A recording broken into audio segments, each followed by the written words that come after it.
Yehey! Thank you very much. Isang magandang hapon po sa inyong lahat mga kanasyon. At tulad po ng dati, kami po ang inyong mga suki, ang inyong mga kanasyon, ang inyong mga kakwentuhan, ang inyong mga kaagapay dito sa ating online forum tuwing linggo na kauna-unahan sa Pilipinas at sa Asia. Ito po ang Inklonasyon. Magandang hapon po at maraming salamat sa inyong ginagawang subaybay sa amin tuwing Merkules. At naku, ngayon pong hapon ay muling napakapalad ko sapagkat kasama ko ang isa sa pinakamahusay na dentista sa Pilipinas. Mhm. Doc Gina Manalaysay, magandang hapon po, ma'am. Magandang hapon po. Ako naman po ang inyong magiging co-host sa hapon na to. At Yeah. DJ Ronnie, interesado ako talaga sa ating topic.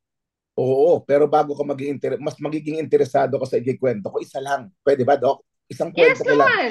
Oo.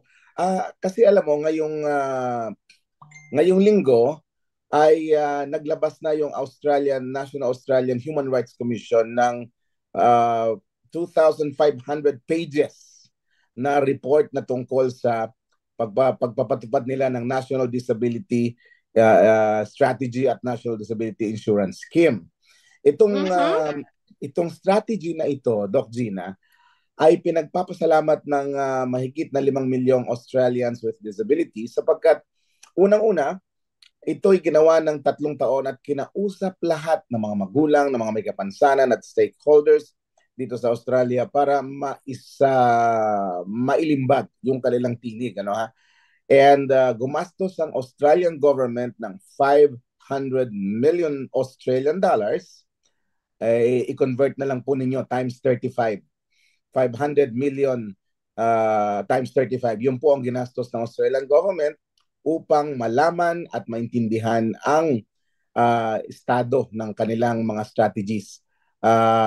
Naku, ang daming literature. Magsasawa ka rito, Doc Gina, sa literature, no? Unlike dyan sa Yeah. Pilipinas. Unlike dyan sa Pilipinas, subukan nyo maghanap ng mga literatures tungkol sa Filipinos with disabilities. Pero dito sa Australia, talagang napaka-dynamic and vibrant ng kanilang legislation. Now, dito sa dokumentong inilabas nung Lunes lamang ay mahigit na 200 rekomendasyon ang meron para sa gobyerno. No? At 200? 200 recommendations from Wow. the ano, oo. And of course, yung top 5 dito, top 3 na lang. Yung una ay gusto nilang magkaroon ng isang talagang departamento para sa may kapansanan. Parang Pilipinas lang din, no? Ang pangalawa, gusto nilang madagdagan ng allocation. At ang pangatlo, gusto nilang mabawasan ang ano ba yan, yung torture, yung mistreatment sa mga Australians with disabilities. So, yun ang medyo malungkot sa kabila ng kanilang pagiging developed countries at sa kabila ng pagkakaroon nila ng $22 billion surplus ha, sa Mhm. kanilang ekonomiya, meron pa rin ganitong mga nangyayaring mistreatment o maltreatment sa mga Australians with disabilities. So, I see. ang sinasabi ko lang, Doc Gina, is hindi natin hinahanap yung 500 million na gagastusin sa atin ng gobyerno para sa survey. Dahil Huh? siguradong sasabihin, wala tayong pondo. Pero ang hinahanap ko lamang ay magkaroon ng mga ganong pag-aaral siguro at saka tigilan na ng gobyerno ng Pilipinas yung paggagawa ng dahilan na walang pondo para sa mga serbisyo. Pero umuubos sila ng 120 million sa loob ng 11 days. Yun lang yun. 11 days. Yan, nasasakyan ko 11 days. yan. Di ba? Pero wala daw pondo, di ba? Anyway, Yes. Doc Nina, nakaka-stress yan sa mental health pero tama ka, napakaganda ng ating paksa ngayong hapon dahil sa importante ang mental. At meron tayong RA 11106, tama ba? If my mental health serves me right, mukhang hindi yata. But isa yan sa pagpupulungan natin yung RA ng mental health. At nako, alam ko ang dami mong mga nasa sa isip na mga tanong. Kaya tamang-tama at nagpapasalamat tayo sa ating director, kay Director Ina Figueroa, sa kanyang pag-imbita sa mga tamang tao para maging kakwentuhan natin ngayong hapon. So without further ado, Doc, can you please do the privilege of introducing our guest for this afternoon? Yes. DJ Ron, ang ganda ng sinabi mo, no? Siguro naman dahil highly organized ang ating persons with disability in every barangay, is magawa din natin yan in the future. Tama ba? Yeah, of course, of course. Okay, to start with, teka ha, naglolo ko ang aking... Talaga. Ay, nako. Papa, Ano yan? thank you for my Technology. punan. Kung makita yung aking introduction story, piece. Okay. Okay, so ang atin pong mga panauhin, ang isa pong panauhin natin, siyempre yung ating suki dito sa ating programa sa Inklinasyon. At siya po ay kumbaga ay nakatuon sa pagpapagaling ng mga o sa pagpapabuti sa mga pasyenteng o sa mga taong may mental health problems o ito po, no. At of course, matatandaan po ninyo, siya po ay mga naging panauhin natin nung una, at ngayon po ay pangalawa nagbabalik siya dahil sa susunod na linggo ay Mental Health Week. So amin pong sinamantalang pagkakataon para muli siyang pagsamantalahan. Doc Ron, Doc Elepanyo. No? Dr. Ronaldo? Yeah. Magandang hapon po, Doc DJ? Elepanyo. Dr. Yes. Ronaldo G. Elepano III? Yes, okay. Correct. Siya po ay isang graduate ng BS Medical Technology from UST, graduate of Doctor of Medicines from FEU NRMF, residency training in psychiatry in the Medical City, fellowship training in consultation liaison, psychiatry in the Medical City. Grabe, Papa DJ Ronnie, ano? Ang sisipag talaga ng ating mga kadoktoran. So, without further ado, ito po si Dr. Ronaldo G. Elepanyo III. Good afternoon, Doc.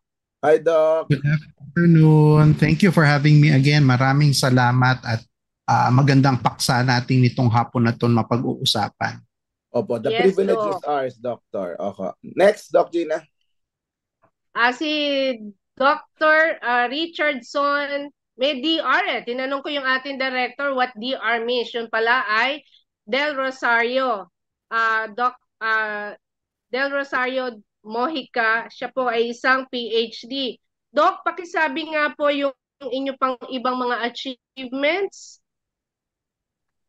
Good afternoon po. Yan, good afternoon po. Magandang hapon sa inyong lahat na nakikinig at nanonood dito sa ating Facebook Live. So I am Dr. Richardson Mojica. You can call me RS na lang po. Nickname ko, Direk Ina calls me RS. No? Currently, I am with St. Dominic College of Asia as an academic. I am the program chair of my department, Communication Department, and Language Studies Center Director. And but currently, I am representing my organization, Mental Health PH. So ako po ang programs and campaigns head ng Mental Health PH. We are an NGO, a non-government organization that focuses on mental health awareness and mental health campaigns in the different parts of the Philippines. And aside from that, I am also part of the Global Advisory Board of the Galenos Project, wherein we are creating living systematic reviews on different mental health Galenos Project with different mental health conditions such as psychosis, depression, and anxiety. So gumagawa po kami ng living systematic reviews or more on research about those things, which we're in different parts. Doon sa Advisory Council, I'm the only Filipino who's part of it, and we are around, I think, 12 members of that Advisory Council on mental health. Ayun, din siya, awardee din siya, DJ Ron. Right, oo. Yeah, sa Melbourne din, no? Maganda. That's in UK po. UK, sa UK. Okay, congratulations. And good afternoon to the both of you. As I was saying, Doc Gina, maganda yung tinatahak na path ni Doc Mojica, Doc RS, kasi napaka-allergic ng ating gobyernong Pilipino pagdating sa research. Ayaw nilang gumastos pagdating sa research. Dagdag lang daw na gastos. Pero sana magbago ang isip ng ating pagkasalukuyang gobyerno sapagkat ng mga nakaraan ay naging burara ang mga nakaraang administrasyon ng Pilipino dyan sa pagdating sa research. No? Kaya ito, napapag-iiwanan tayo, yung dating nag-aaral sa atin, nag-i-export na sa atin. Bakit? Kasi sabi ko nga, yung mga nakaraang liderato, kasama na lahat sila, naging burara sa lahat ng research. Yan. Anyway, if I may start, Doc Gina. Yeah, sure. Doc Elepanio, magandang hapon po. Sir, pakisabi nga po, ano po ba yung pag sinabing mental health? Okay, so mental health yung tinatawag nating kalusugang isip sa Tagalog. Konsepto talaga ng ating mga pag-aaral pagdating sa mga sakit, kondisyon ay nanggagaling sa usually nasa western part of the world kasi sila yung maraming resources talaga para pagsimulan yon. Pag sinabi nating kalusugang isip, ito yung kumbaga estado ng ating isip. Iba ito sa utak. Ang utak yung mismong organ natin na ginagamit para tayo mag-isip. At yung isip mapasok yung kung paano tayo nag-uugali, paano tayo kumbaga nakakaramdam, at kung kaya't importante rin kung physical tayo'y magiging malusog, kailangan din yung ating isip malusog. At yun ho yung aming advokasya bilang mga psychiatrists na there's no health without mental health. Okay. Before I give to Doc Gina po, Doctor, ano po yung mga manifestasyon na si DJ Ronnie ay malusog ang isip at ano naman po yung manifestasyon kung sakaling si DJ Ronnie ay hindi malusog ang isip? Okay. Pinakasimple talaga dyan ay hindi natin maiiwasan sa buhay natin yung maka-experience ng hirap o paghati sa buhay, sabi nga nila, yung mas malalim na salita doon, no? Ang best example really ng malusog na isip is yung nagagawa natin mag-thrive despite the adversity. You know, allowed tayo makaramdam ng kalungkutan, ng nervyos, no? Pero hindi ito naging hadlang para sa ating araw-araw na mga gawain. The moment itong mga ugali or even emosyon na nararamdaman natin ay maging hadlang sa pang-araw-araw nating gawain o responsibilidad, doon tayo masasabi ito ay isa ng mental health condition or sakit sa isip. Okay, so basta nalalampasan yung mga pagsubok ay malaki ang pagkakataon na malusog ang isipan. Pero siyempre Doc, medyo malalim yun dahil may mga pinanggagalingan. May pinanggagalingan yung mga sakit, pighati at siphayo na nararamdaman po ng ating isip. Ano-ano ho ba ang mga pinanggagalingan nitong mga ganitong suliranin sa isip, Doctor? Okay, meron tayong kasabihan na hindi so much yung type of stress or trigger sa buhay natin ang nagmamatter. Mas importante ang ibig sabihin nito sa ating sarili. So, hindi namin masyadong pinagbibigyan tuon na mas mabigat yung problema nito kumpara sa isa kaya siya nagkaganoon. Lagi namin sinasabi na hindi lang naman yung sitwasyon ang nagdulot nito. Kaya titignan mo rin siya sa pangkalahatang pananaw. Kumbaga, you take into consideration yung biological aspects. Ano yung kondisyon nila sa katawan? Ano yung minana nila sa pamilya? Ano rin yung palak sa kanila kung paano nila na haharap itong mga suliranin nito? How do they cope? And finally, ano yung mga exposures nila in life? So, pag pinagsama-sama mo yun, doon natin masasabi na, ito talaga yung tinatawag nating perfect recipe. Ito yung mga rekados para magkaroon ng tinatawag nating mental health condition versus tinatawag nating growth from whatever stress that we experience in life. Okay, very good po, Doctor. Isa na lang po bago kay Doc Gina. Ano po yung Ano po yung mga tawag dito? Immediate signs and symptoms na, oy, dapat mukhang kumonsulta na tayo. At paano humaalis yung stigma na pag nagpunta ka sa isang psychiatrist, pag nagpunta ka sa isang specialist sa isip, ay sabi sa, naku, yung si DJ Ronnie may tama. Gayaan, ano? Paano ho ba yun, Doktor? Una-una, syempre, babaguhin natin yung kultura kung paano natin isama sa buhay natin o isabuhay ang mental health. Lagi ko sinasabi, kung meron naman tayong executive check-up or annual physical check-up, bakit hindi pwedeng isama ang mental health check? So, madalas sa syudad ay ina-advocate na ito. Ito na isa sa mga advocacies na mga ospital, mga health system sa medyo developed areas sa ating bansa. So, ini-include na rin yun. One way also for us to be a trigger also para sabihin, kailangan na natin magpatingin is the moment na meron kang pinagdadaanang bagay at nakakaapekto na to sa pang-araw-araw mong gawain, yung mga responsibilidad mo, hindi mo na magampanan. Kung ikaw ay estudyante, hindi ka na nakakapasok, hindi ka na nakakaaral ng maayos. Kung ikay nagtatrabaho, hindi ka na nakakapagtrabaho.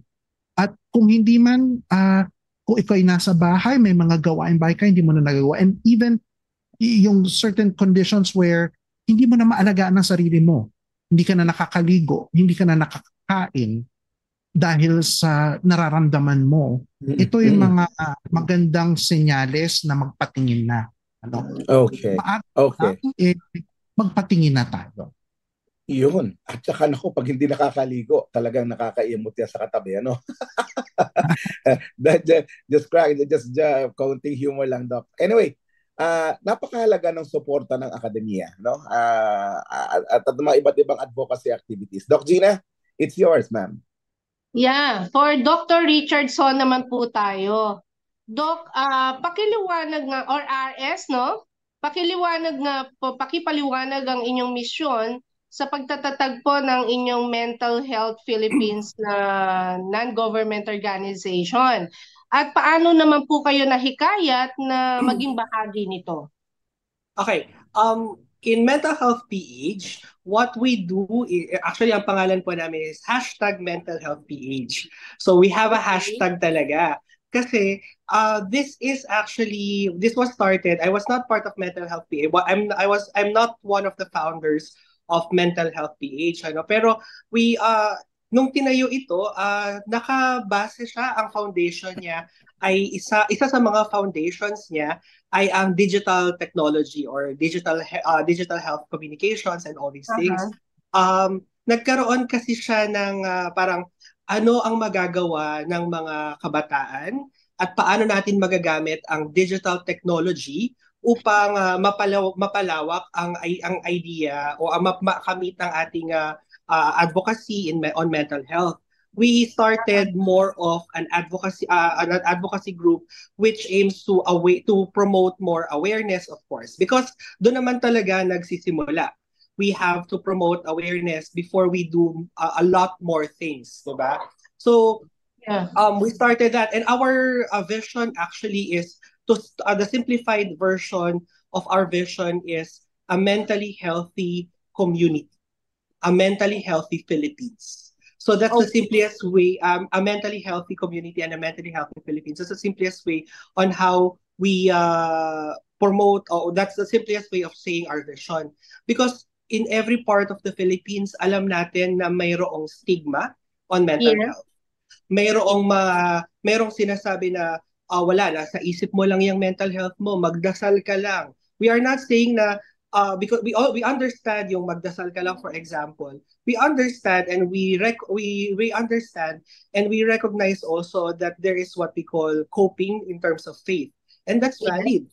But we do not dismiss these things, the stigma. We do not dismiss mental health issues, depression, anxiety, and all other things as something that is just in your head, and that's something that you made up. So we don't dismiss those things. And isa yan sa mga pinagmumulan namin ng aming advocacy sa Mental Health PH, that we want to erase the stigma. Siguro, let me share to you the program where I started and the program that I'm handling. It's what we call #Usap Tayo. Okay? #Usap Tayo. Yes. Okay. This is, Usap Tayo is a regular tweet chat. So sa Twitter po kami, o ngayon X na. No? Nasa Twitter po kami, wherein we do regular Twitter conversations every 10th, 20th, and 30th of the month. Okay, 10, 20, and 30, those days ending in 0. Kasi po, we believe that the goal of Usap Tayo is to zero the stigma on mental health, and this is quite far-fetched, pero dapat yun yung goal talaga, to zero the suicide cases in the Philippines. So those days ending in 0, ay doon kami nagkakaroon ng mental health conversations. And these mental health conversations that we have in Usap Tayo, we talk about the different issues on mental health, how do these current events na nangyayari ngayon sa paligid natin, how do these affect our mental health. For example, September 10, we talk about it's World Suicide Prevention Day. So we talk about suicide, and then September 30, myth. Baka simpleng mga topics like myth on mental health, pinag-usapan namin siya. Ano yung mga myth na alam ng mga tao tungkol sa mental health, na uminom ka lang ng ganito, anong mangyayari? So we are trying to debunk those myths and all. So these are very simple Twitter conversations. And the good thing about this is there are participants on Twitter. Maraming sumasali. Ang pinakamarami namin, we had 55 million impressions. Wow! I think when Catriona Gray participated also, nagkaroon kami ng around 100 million impressions in 24 hours. So Doc, that's maidagdag ko lang, Doc. Kasi I just attended the RSA, or Regional Sectoral RSA, parang sort of meeting. DJ Ron, di ba? Recent lang yan. That was a week ago. Where I got the severe hay fever. Resulting to this beautiful voice of mine. Now, ang unang-unang tinapik ng mga kabataan doon, we had 3 sectors there eh. I will not mention the hotel where I got this hay fever is one is yung indigenous people, and then the youth. Alam mo ba, DJ, kung ano ang kanilang ino-open sa government na yun nga, parang bigyan ng pansin, it is their mental health issue. Ang tanong ko, DJ, is kila Dr. Richardson and as well as kay Dr. Elepanio, bakit kaya mas vulnerable ang ating mga youth sa ngayon? Si Doc RS. Yes, please. Yeah. Let me just add siguro po I also last weekend I also came from Arangkada. If you're familiar with Arangkada, it is youth-led, USAID funded ng the Asia Foundation, no. It's a gathering of 1,000 youth leaders in Cebu, and same result. Mental health din po ang problema ng lahat ng kabataan. Number 1 problem ng halos lahat ng kabataan sa lahat ng rehiyon sa Pilipinas. So I think one factor kung bakit siya lumalabas as talaga is because we have a more accepting society about this. Before, I have been diagnosed with mental health condition for the past 14 years already. And when I was diagnosed with that, hindi ko kayang ikwento ang storya ko. Medyo nahihiya ako. Nahihiya ako. Hindi ko kaya dahil sinasabi, nung sinubukan ko ikwento, may ganito, may ganyan. I think one factor is that mas open na ang society natin, ang generation ngayon, para sa ideyang ito. Mas accepting na tayo, mas ina-acknowledge na natin ito kumpara dati.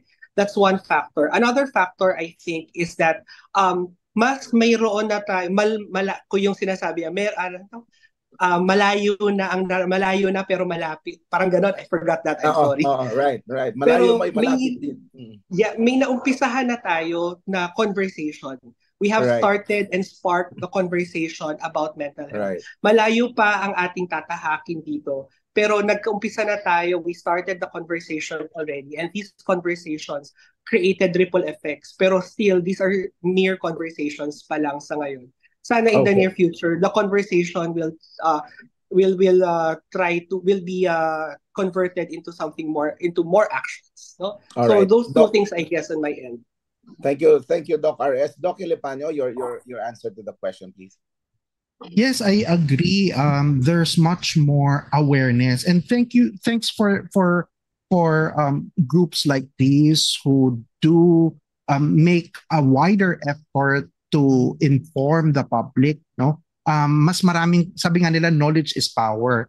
So mas marami tayo matutulungan. So that's one. So lagi natin tinatanong, dumadami ba ang mga cases natin dahil nga ba sa mas pangit na yung society natin?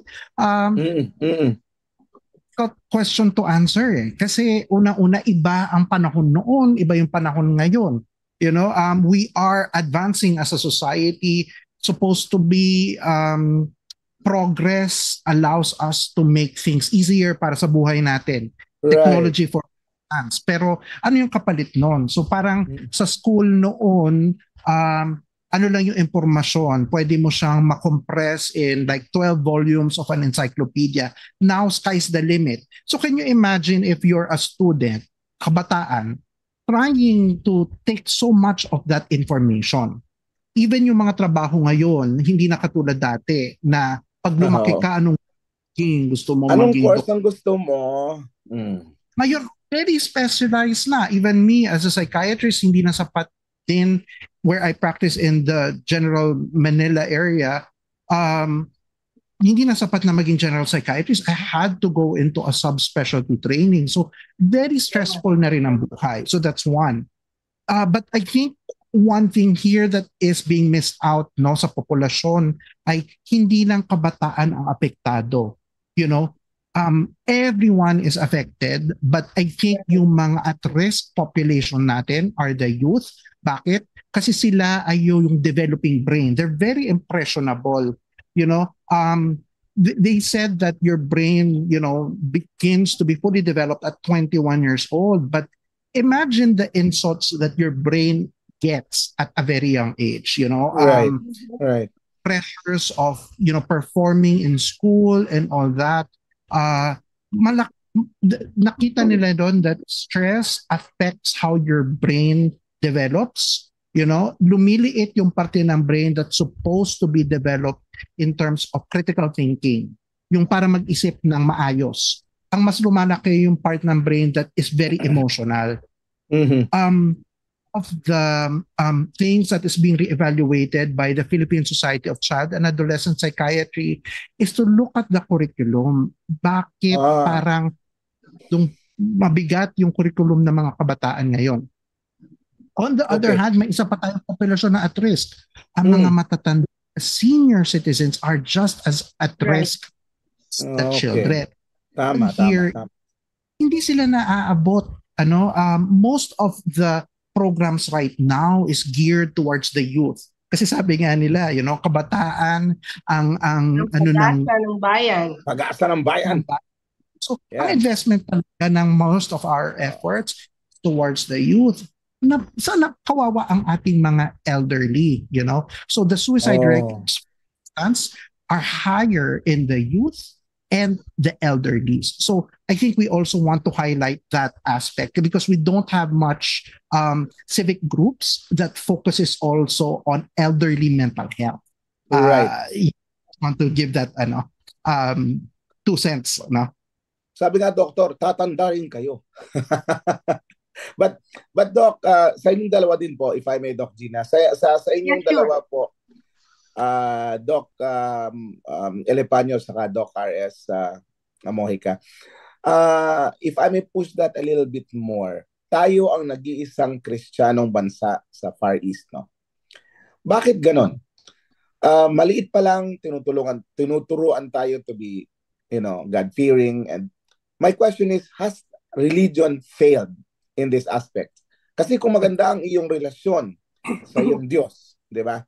Kung maganda ang iyong foundation sa iyong paniniwala, hindi magkakaganoon eh. So sa pananaw po ninyong dalawa, bigo ba yung relihiyon? O nakadagdag ba yung relihiyon sa stress ng mental health? If I may start with Doc Ron Elepanyo, sir. Na ano ko doon, put in the hot seat. Okay, of course I don't want to be canceled. For one, if you look at the data, for instance, I'd like to be more specific kasi malawak ang sakop ng mental health. Hindi natin pwedeng i-limit yun, sabihin in blanket statements na maaari tayo mag-cancel, So, pag-usapan mo natin, for instance, depression. Merong mga datos kasi na nagsasabi, mataas ang depression rates in our country. Yes, to a certain extent, because nakikita natin the numbers are rising, pero hindi tayo yung pinakamataas. So there are countries that are here. So you have to attribute that also partly to the parang religious culture of our country. Pero tandaan natin na ang religion ay isang aspect ng kalusugang isip natin. Hindi pwede sabihin na mag-pray ka lang, gagaling ka. It's the same principle as sinasabi ko to sa mga patient as when I talk in forums na ang mental health conditions ay isang medical condition. That's why pumupunta tayo sa doktor. Hindi mo pwedeng sabihin na mag-pray ka lang mawawala ang tuberculosis mo. So this is where you need medical interventions. The other thing here also is that in a way, religion protects us, pero, through the years, religion also has gotten such a bad rap. So, magigets mo rin kung bakit hindi necessarily protective completely ang religion. And finally, remember that there are what we call social determinants of health. Right. Hindi lang faith, hindi lang spirituality ang makakatulong para maging malusog tayo. Dito pumapasok ang edukasyon. Ano yung resources na ibinibigay sa if you think about it, recently, what has happened in our country, binawasan ang important our needs for social determinants of health, education and health, healthcare. So kung wala kang access, chances are talagang madidepress ka, magiging anxious ka, hindi mo alam kung saan ka pupunta. And unfortunately, we are left picking up the pieces, yung mga civic organizations. When in a way should be cooperate. Actually, dapat civic organizations auxiliary lang sila eh. Dapat yung gobyerno ang main But I'd like to stop there and okay, Doc. Okay, Doc. I pass it on to Doc RS. Basta para sa amin. Dr. RS, meron lang ako, DJ.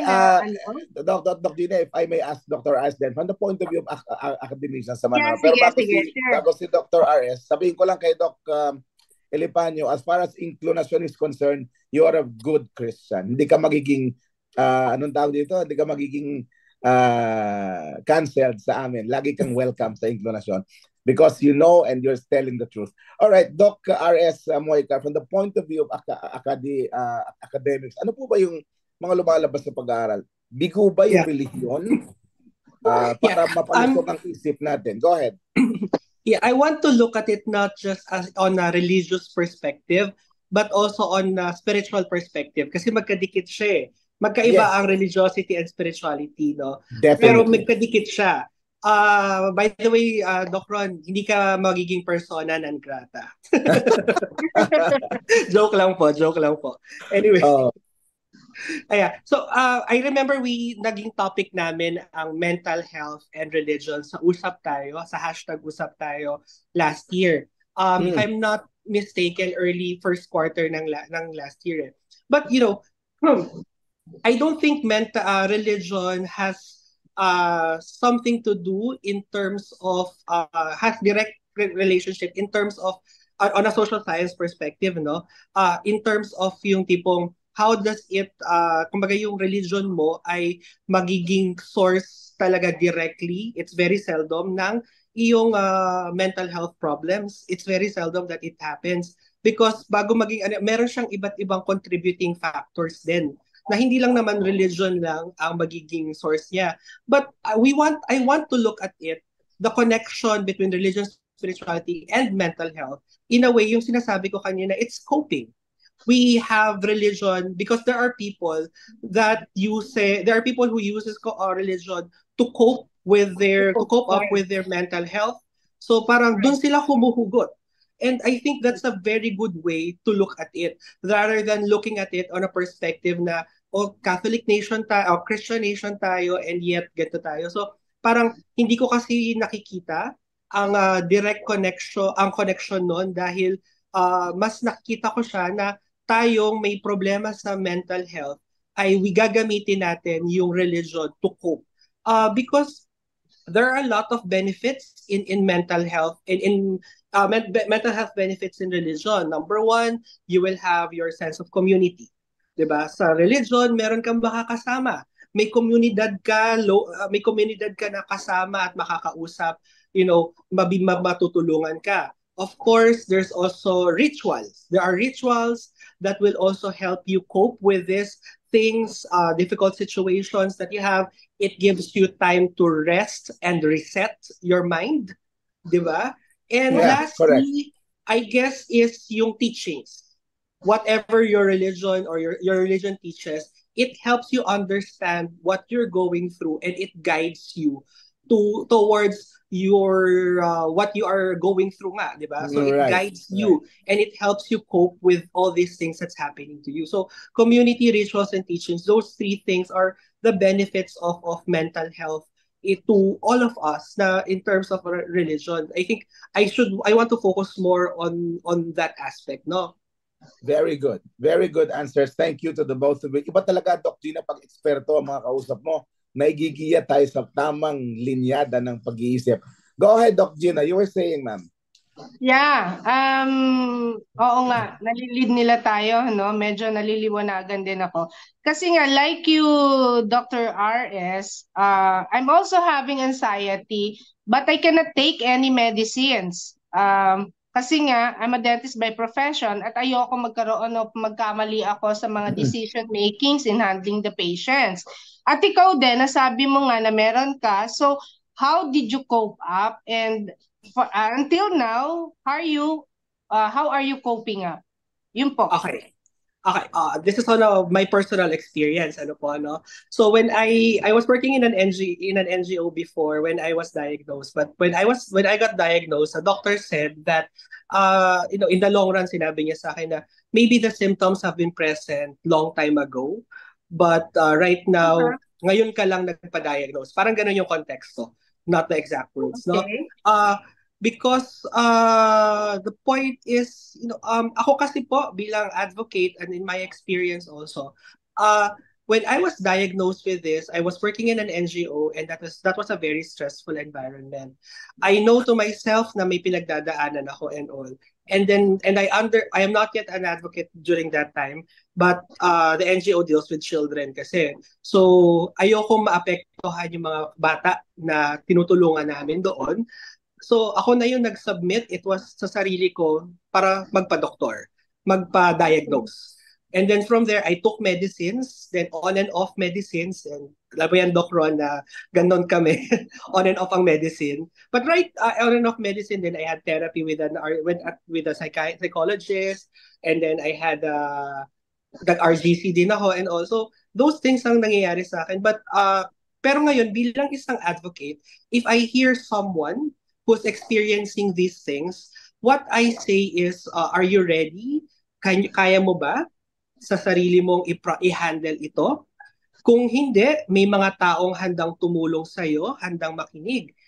Naniniwala po kasi ako na na may mga tao na hindi kayang dumiretso sa doktor agad.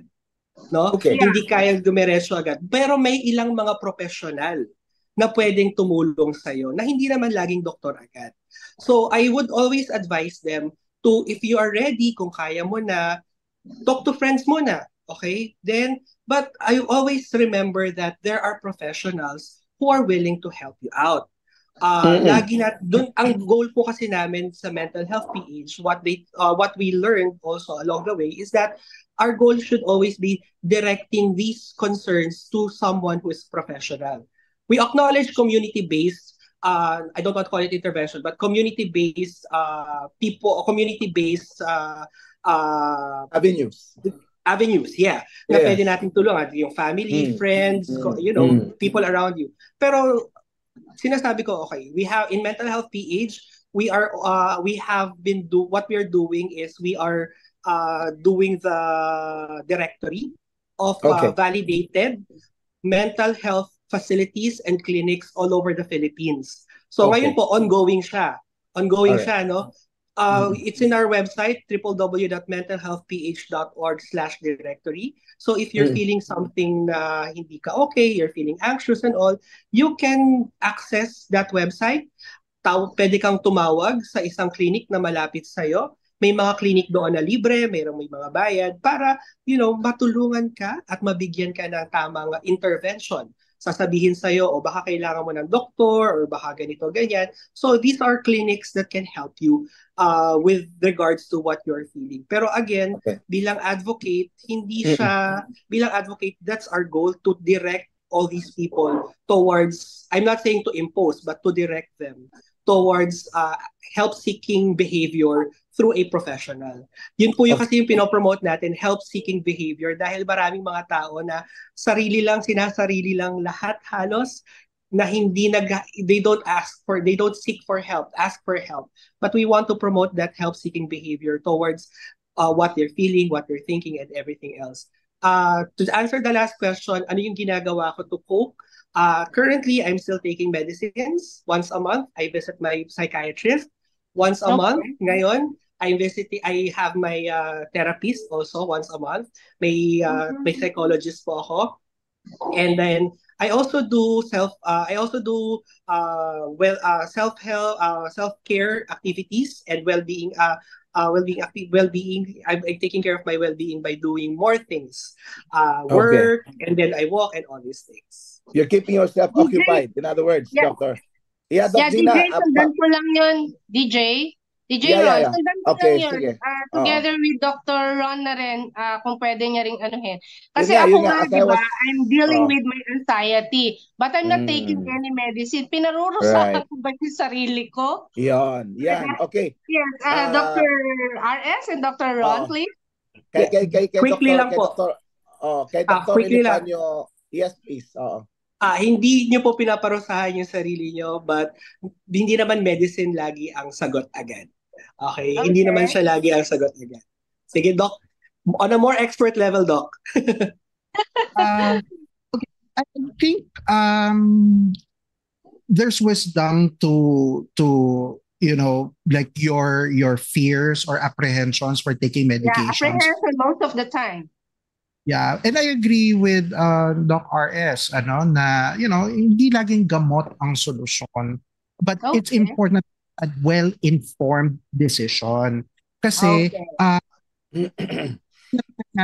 pinag-usapan natin earlier and I was introducing the concept of social determinants of health. You have to take into consideration economics. Bakit World Health Organization recommendation ang pagbibigay ng gamot? Sapagkat limited ang resources natin in terms of providing non-pharmacologic approaches to treat of mental health conditions. So, pag titignan mo yung ratio ng psychiatrist to patient, na ang laki ng gap. So, hindi natin. So, medications has been found and proven to be effective. So, important lang to have that informed decision. Not everyone has the luxury or even the time to go to the doctor at least once a month. It's expensive. So medications, and lagi ko yung pinag-uusapan sa mga pasyente, okay, pwede ba tayong hindi maggamot? That's one. Secondly, kung pwede tayong hindi maggamot, is it practical, economically sound also para sa'yo? Kasi kung sinasabi ko sa kanila, mas bibilis ang recovery mo pag naggamot ka, hindi naman natin ipapaubaya lahat sa gamot because hindi gamot lahat. And I always say, pagdating sa sakit, tinuturo ko to lagi, na lahat ng sakit, hindi lang gamot ang solusyon. Meron at meron pang iba. Tama. So, yes. Gamot is just part. The DJ. Yeah. Doc, tama po yung inyo At saka, nako, maniniwala po kayo sa akin, matutuwa sa inyo mga pasyente kasi hindi kayo ahente ng mga pharmaceuticals. Hindi, walang. Kasi alam nyo, napapansin ko sa ibang psychiatrist, Doc Gina, gamot. Parang ganyan, ano ha? But si Doc... also fault them, kasi...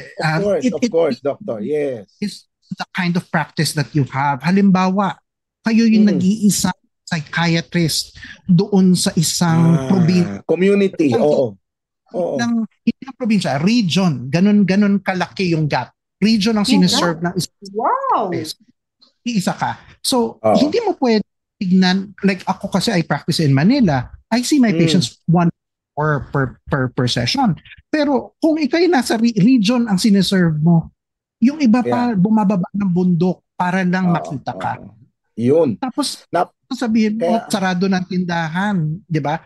You're better to make that hard decision na sige bigyan na natin ng gamot para gumaling sila kaagad kasi susunod na buwan o ilang buwan pa bago ko yan makita, bigyan na natin ng gamot. So, I mean, there's nothing wrong with taking medications provided informed ka.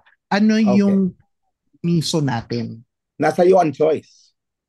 Yes. Okay, Doc.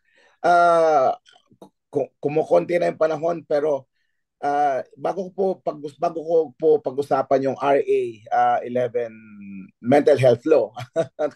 Ano po yung law na yan. But una-una po, ang daming counseling program sa radyo, sa online, sa kung saan-saan man, na kung sino-sino po ang nagbibigay ng payo at kung ano-anong oras ginagawa yan. Dati-rati yung counseling sa gabi lang Pero ngayon, mag-monitor kayo sa mga FM station FM stations. Anumang oras at kung minsan yung po mga ginagawa nilang counselor ko, ay hindi po, I don't know, I mean, probably it's not soothing the academic requirements na kinakailangan, o yung mga ethics na dapat ino-observe. Malungkot yun, yun ang una. So ano pong masasabi doon ninyong dalawa? Pangalawa, paano magkakaroon ng trust? Mag-open up kasi hindi kultura ng Pinoy yun. Pangalawa, ang daming kamag-anak ni Marites sa Pilipinas. So how do we inject trust in the culture of this society na ngayon? Sabi nga, part of it, tumataas yung prevalence ng mental health. Pero paano po yung ganong environment? Doc Ilipanyo, sa inyo po muna po. Me first again. Teka, para maraming tanong yun, siguro lang, una-una, and I think I will also follow with what Doc RS was saying na parang nothing in this world is unsurmountable kung magtutulungan. Lahat tayo, kung magtutulungan, ma-overcome natin. I think, hindi ba yung pandemic is testament to that? Nung lahat ay nag-cooperate, nagtulong-tulong, look at where we are now. Nakakalabas na tayo ng hindi naka-face mask. So, I think that's the same also. And siguro rin yung pagiging Marites is also the nature of our culture. But I think that provides us an opportunity to be interested in one another. Ang kinakailangan natin kasi dito, malasakit sa kapwa Yun kasi talaga yung gusto ko sanang maging, kumbaga, kampanya para sa ating lahat. Yung malasakit, hindi lang sa kapwa, but also sa sarili. Magsimula ka sa sarili mo, yung magkaroon ka ng malasakit na deserve ko yung umayos yung estado na isip ko. Kung kaya't lalapit ako sa mga kailangan ng tulong. Now, again, counseling centers are very good opportunities para sa atin ay humingi ng tulong. Ano? Okay. Ang problema lang natin dito, syempre, yung sustainability. Kasi nga, mahina ang resources eh. Maniwala kayo sa hindi, ang psychiatric services is one of the money pits of any mental health system. Walang kumikita na ospital pag meron silang psychiatric services. Cedars-Sinai, one of the nasabi ko tuloy. One of the bigger hospitals in Beverly Hills na kung saan mayayaman ang mga tao, nagsara ang kanilang they shifted their practice to outpatient. So that just tells you na kasi syempre business din naman, profit wise, hindi talaga siya kumikita. So yun yung isa sa mga challenges dito from an economics perspective, mahal. Sir Ronel, nandiyan ka sa Australia, sa mga nagiging nila in their healthcare system. 'Di ba? Kasi nga ano sila parang yung healthcare for all sila eh. Tama po 'yun. Opo. One of the biggest investments is mental health. Isa 'yan sa mga reasons sir, gusto kong patunayan yan dahil sa kanilang figures po, ang facts dito is ang Australian government last year ay gumastos ng 4 billion Australian dollars sa care industry. Kasama na po dyan yung mental health concerns. Totoo yun po. Isa sa mga struggles nila kasi ang laki ng investments nila doon, pero yun nga ang hirap pondohan kasi nga ang gastos. So tama. Kaya rin makikita mo rin na parang right now we're still trying to figure things out. Kaya kailangan natin ng tulong. Hindi sapat na kami lang mga psychiatrists, psychologists lang. Everybody may dito. Tulong-tulong tayo. Okay. Doc Gina, dahil konti na lang ang ating panahon, pag-usapan naman po natin, Doc Ron Mojica. Kayo naman po, sabi ni Doc, ako na naman. Ngayon po, kayo naman po, Doc Ron. Meron po tayong mental health law. Ang sabi ho naming mga persons with disabilities advocate, hindi masyadong na focus ang concern ng aming mga kapatid na may kapansanan, those our brothers with intellectual disabilities and related disabilities. Ano po ang tingin niyo dito sa mental health law ngayon natin? Is this going to strengthen, considering the fact na ang daming burden ng health department? Ano po ang tingin ninyong magiging impact nitong bagong mental health law sa Pilipinas in general, sa point of view po ng mga academicians and advocate, Doc Mojica? Yeah, okay. Mental health law, matagal na siya. I forgot the year. Correct me if I'm wrong. 2019 po. Sorry? 2019 po naging tunay yung formal na batas. So it has been here for quite a long time already. The IRR has been there, but IRR, yeah. Pero I think I see the mental health law as still something that's positive. Kasi bakit ganon? Kahit nasabihin natin na maraming, katulad naman ng ibang batas sa Pilipinas, na maraming parte nito ang kailangan pa rin nating gawin at ayusin, no? Pero para sa akin, the Mental Health Law, RA 11036, if I'm not mistaken, ito ay malaki ang naidudulot bilang kumbaga, meron na tayong anchor kung saan meron na tayong pwedeng paghugutan ng mga bagay-bagay, protection sa atin bilang mga tao, bilang katulad ko na mayroong mental health concerns, condition. I think it's a good thing on that aspect na meron tayong anchor na pinanghuhugutan, pinanggagalingan. Also, maganda rin siya kasi it directs the community towards the services, towards the services, yung pinopromote yung accessibility. But then again, these are just laws pa rin. Marami pa rin kakulangan in terms of the implementation. We acknowledge that in terms of the implementation and all these things. Pero para sa akin, mabuti nang mayroon tayong mental health law ngayon kung saan meron tayong mapagkukuhanan, meron tayong mapaghuhugutan kaysa sa wala pa tayong kahit ano. Dahil yung implementasyon, I think ang implementation nito nasa isang factor, but not fully, isang factor nito ay tayong mga mamamayan din to push for this, for the full implementation nitong batas para maipasaptupad ito nating maipasaptupad to ng gobyerno.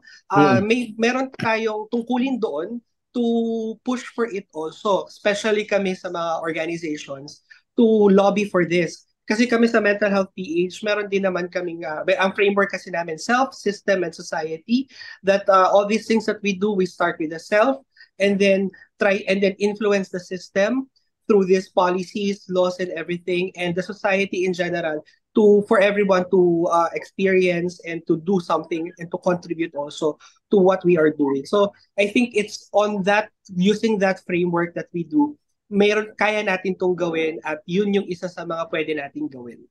Okay. Doc Elepanyo, ano po ang impact ng batas na ito para, sabi niyo po, hindi kumikita yung mga hospitals na may psychiatric department, pero let's face it, medyo mahal din po ang magpakonsulta sa ganitong larangan. So, ano po ang impact ng law na ito para mas maging affordable at available at accessible ang serbisyo ng mga ekspertong gaya po ninyo, Doc?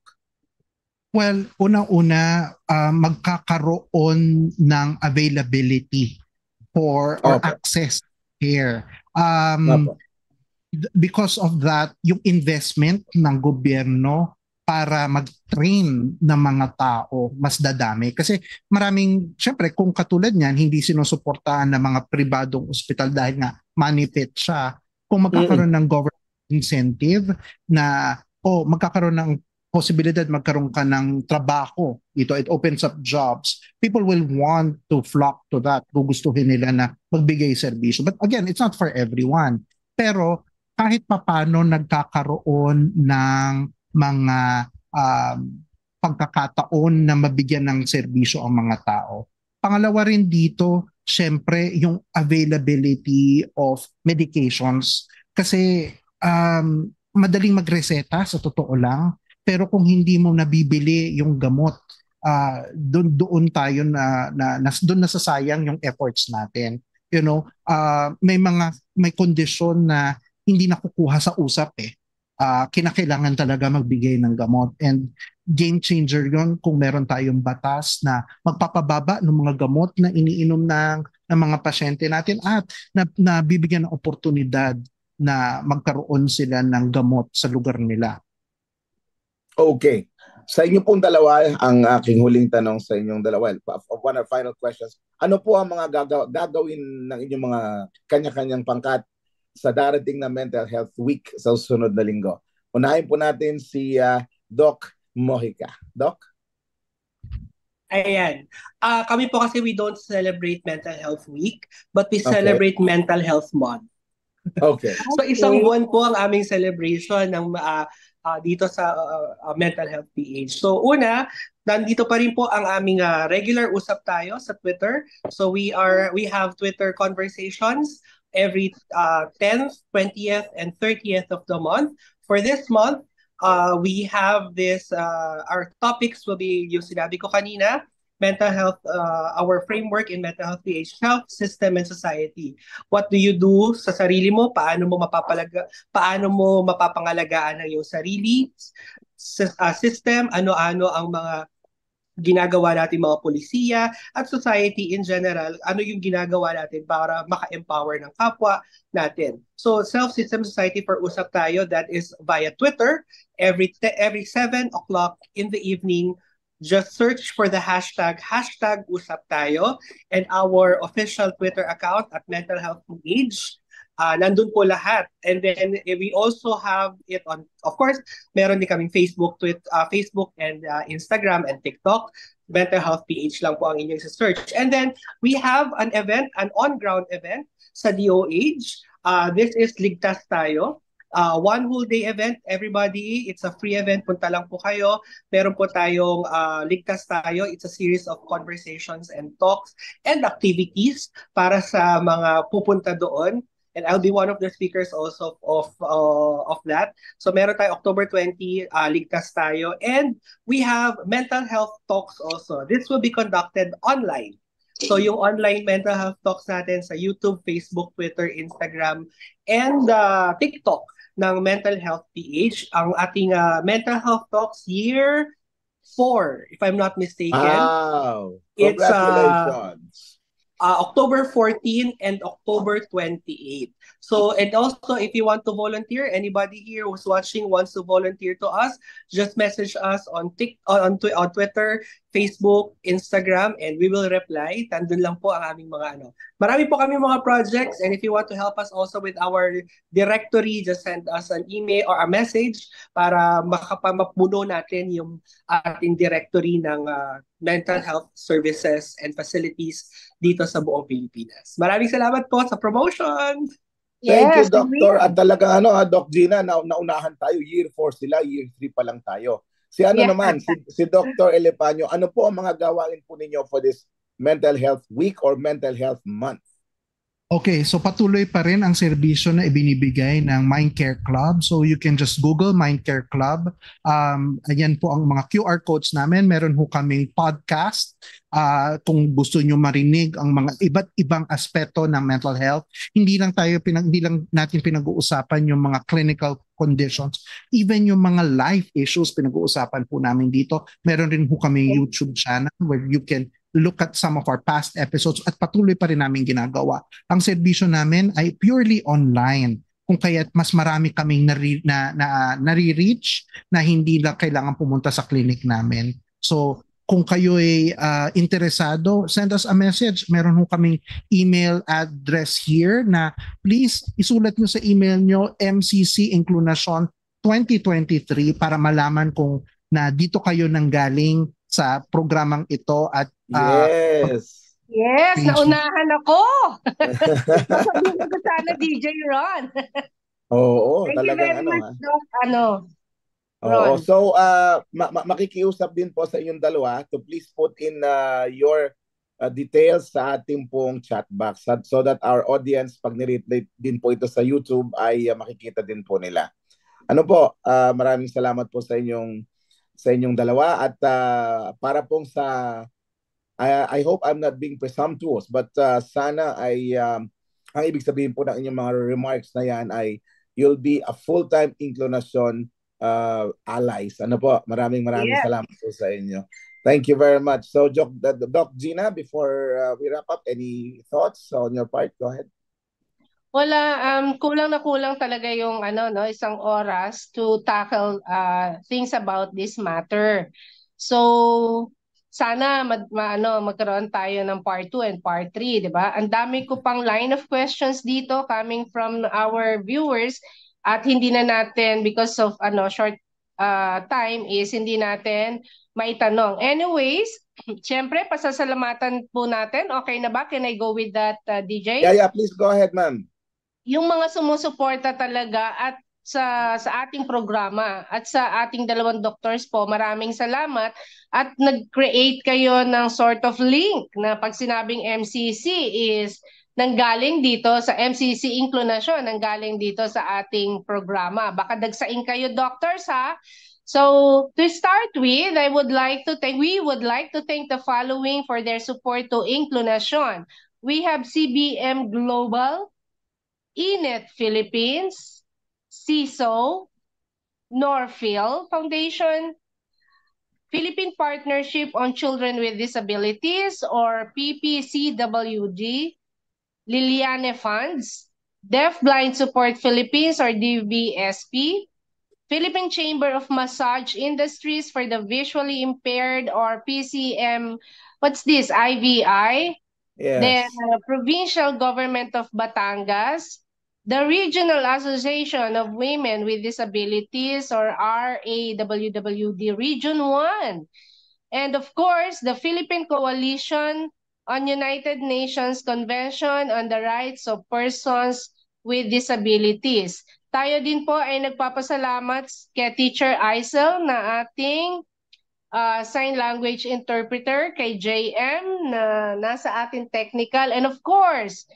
ikaw na magpakilala sa ating director at magpasalamat, DJ Ronnie. This is Dr. Gina Laksamana Manalaysay at muli nagpapasalamat sa inyo sa hapon nito. Okay, thank you very much, Doc Gina. At muli po ang aming pasasalamat sa pribilehiyong ibinigay sa atin ng ating dalawang eksperto, si Dr. Elepanyo, na suki na natin, at ang ating bagong suki at consultant din. Alam po ninyo, Docs, kayong dalawa, maganda pong you guide us with a curriculum of mental health topics para nang sa ganon gawin natin to on a year-round basis kahit na wala po kayo dyan. Give us ano ba yan? Yung mga short topics to discuss, so we can include that in our updates. Napakaganda po yung sustained ang ating ginagawa. Pero hindi naman po lagi namang linggo-linggo aabalahin kayo sapagkat di po namin nakakahiya-hiya naman po sa inyo. But your group, we would like your group to be our full-fledged partner po sa Inklusyon para dire-diretso po yung ating information dissemination year-round. And thank you din po kay, of course, kaya medyo organized ngayon ang Inklusyon because of our new program director, Director Ina Figueroa, lahat po ng mga naghihirap, si Miss Mitch, si Karanil, lahat po sila, si Ka-Art, Ma'am Celia, and the rest of the core, siyempre headed by our lead convener, Jennifer Garcia. And maraming salamat din po sa mga nabanggit na sponsors.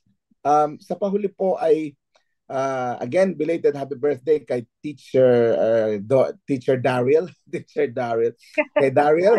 And of course, thank you to Teacher Aisel sa lahat ng inyong hirap. Maraming salamat po. Ang dami pa hong dapat gawin ng Inklusyon.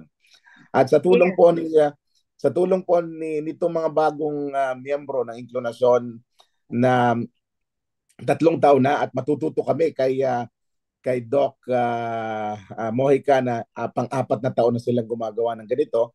Ang tanging layunin lang po ay talagang maitaguyod ang issues at masabi sa ating mga Pilipinong may kapansanan na maganda yung mga karapatan, pero magandang tayo responsableng tagahawak ng karapatan. No, hindi lang alam natin ay karapatan, pero dapat sa isang karapatan, 3 responsibilidad, aalamin din natin yon, di ba? Tulad ng mental health, ipinaliwanag po sa atin ng ating mga tagapagsalita na oo, maaari nating sisihin ang lahat, pero sa bandang huli, pagtulog na tayo sa ating 4 na sulok ng ating kwarto, tayo na lang at ang Diyos ang magkausap. At tatanungin ni Lord, ano bang ginawa mo? Naging responsable ka ba? Alam po ninyo, sa Bible, gusto ko pong teksto yan, one of my main references. Naalala ko si Job at saka si David. No? Akala nyo si David, hindi nawala ng katinuan. Saan ka nakakitang hari ang humahabol sa'yo para patayin ka, di ba? Siguro sa atin, matataranta na tayo. Si Job, no, na 10 anak kinuha, lahat ng kabuhayan kinuha, pero hindi siya nawala ng tatag ng isip. Bakit? Kasi matatag ang kanyang pinangahawakan. Nabuo ang kanyang tiwala. At yun po ang sinabi ng ating dalawang tagapagsalita, kailangan matatag ang pundasyon at kailangan patuloy ang pagpapayaman at pagpapaunlad sa sarili.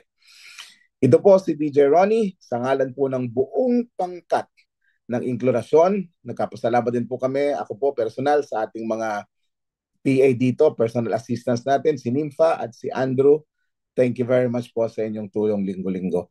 Ito po si DJ Ronnie, sa ngalan ng buong pangkat ng Inklusyon, nagsasabing don't forget to smile, don't forget to count your blessings, and always remember, Inklusyon, now na!